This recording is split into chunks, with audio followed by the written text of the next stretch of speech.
Pamilyang nawalan ng tirahan.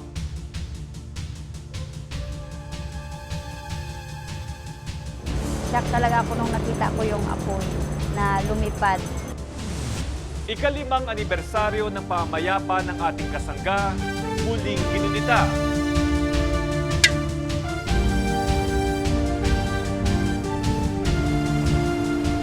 Pero hindi nakakahulugan, sa pagkawala po ni Riester ay titigil na rin po ang mundo namin. Hindi nakakahulugan sa pagkawala ni Riester ay makakalimutan na po ang ginawa niyang ito sa Palawan. Ito po ay susulong habang kami po ay narito. Muli tayo magbalik tanaw, makalipas ang 5 taon, makalipas mama ng mga ating kasanggang si Riester. Ito po si Paring Ray. At kamustahin natin ang mga naging biktima ng sunog sa Muntinlupa na hinandugan ng Kasanggamuang Langit Foundation. Ako naman ang inyong kasangga, J.R. Langit. Ang lahat ng yan ngayong hapon sa ating Kasanggamuang Langit.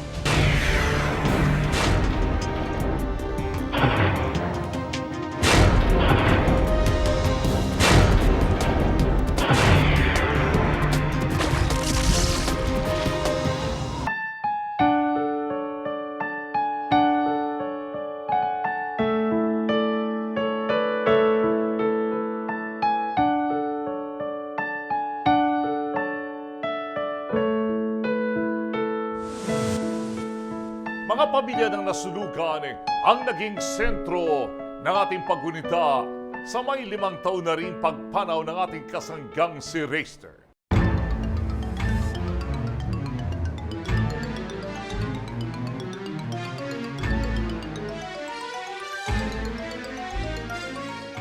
Pagkawasak ng tahanan at pagkasira ng mga riyeriya ng iniwan ng sunog sa mga residente ng Barangay Kupang sa Muntinlupa, may 3 linggo na ang nakalilipas.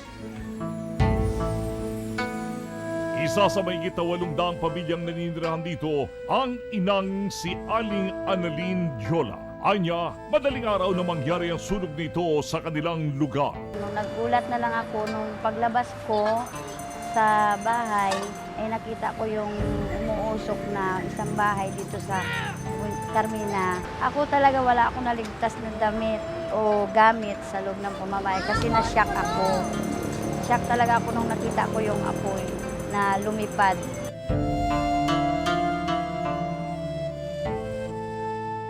Sa hindi malamang dahilan ng trahedya, natagpuan na lamang ni Aling Annalyn ang kanyang pamilya sa kalapit na bakanting lote na pansamantalang pinagdalhan sa mga biktima. Dito na ako nakakita sa kanila na sinisigawan nila akong mama. Kasi ako saan ako nakapunta doon sa Silcam bus sa sobrang nervyos. Mapalad namang walang nasawi sa sunog nito. Gano'n isang hamon ng muling hinarap ng mga residente pagkatapos ng trahedya na kanilang sinapit. Hindi namin alam ngayon kung saan kami babalik. Ang hirap din makaupa. Gawa ng ngayon, wala rin na kami mahanap na upa dahil marami akong anak.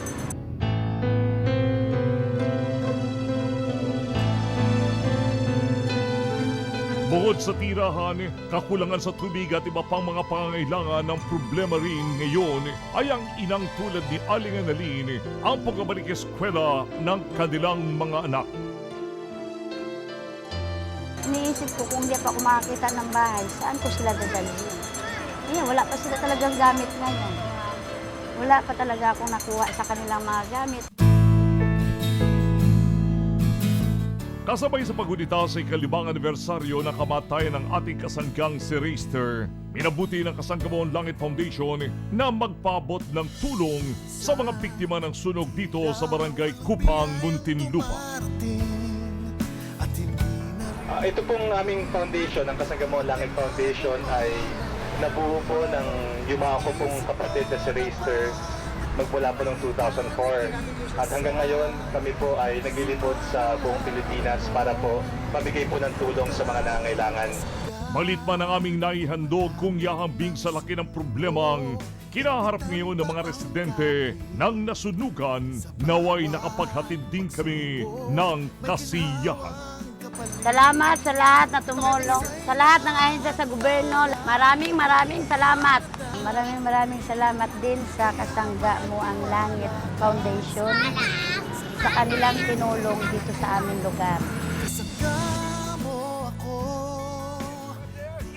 Mga iniwanang alaala ng ating namayapang kasanggang si Reister, muling sasariwain sa muling pagbabalik ng Kasanggamong Langit. Mo ako sa bawat kasangga mo ako, di kita iiwan.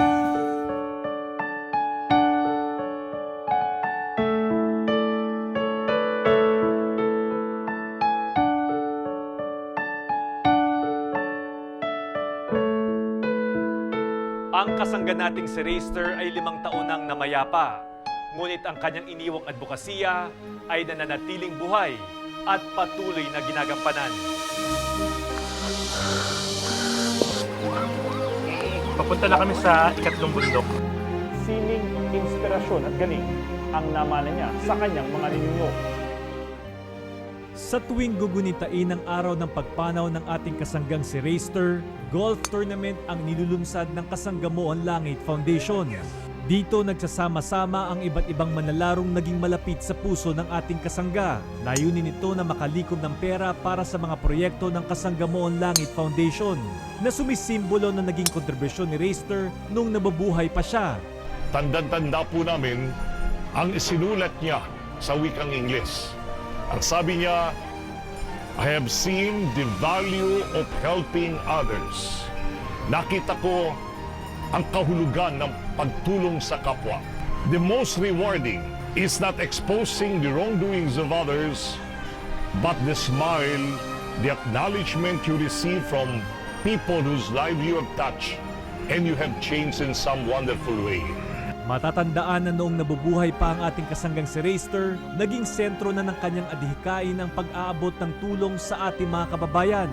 Mula sa mga batang may malulubhang karamdaman, mga kababayang nasa bilangguan, Ano ba kadalasan naman nagiging problema ng mga tao po dito? at ang huli ang pagpunta niya sa kabundukan ng Singnapan, Rizal, Palawan para lamang matuklasan ang sanhi ng pagkamatay ng mga katutubong tao't bato. Ngunit sa hindi inaasahang pagkakataon, ito rin ang naging dahilan ng kanyang pagkamatay. Pero hindi nangangahulugan sa pagkawala po ni Reister ay titigil na rin po ang mundo namin. Hindi nangangahulugan sa pagkawala ni Reister ay makakalimutan na po ang ginawa niyang ito sa Palawan. Ito po ay susulong habang kami po ay narito, habang narito po si Mrs. Langit, ang butihing ina ni Reister, habang narito si JR, at habang narito po ang mga kasapi po ng Hit TV, Heavenly Images Productions po na itinayo ni Reister.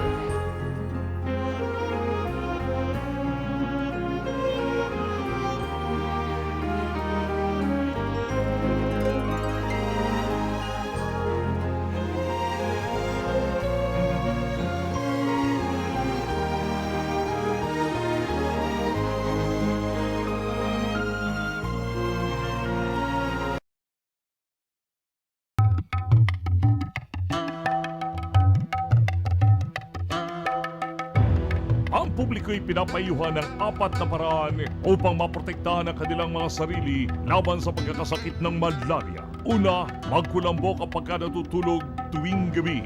Ikalawa, magsuot ng damit na may mahabang manggas at magpanjama tuwing gabi.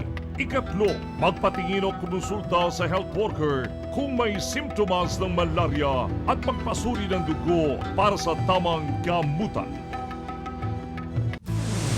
May 5 taon na rin lumipas nang mamana ang ating kasanggang si Reister.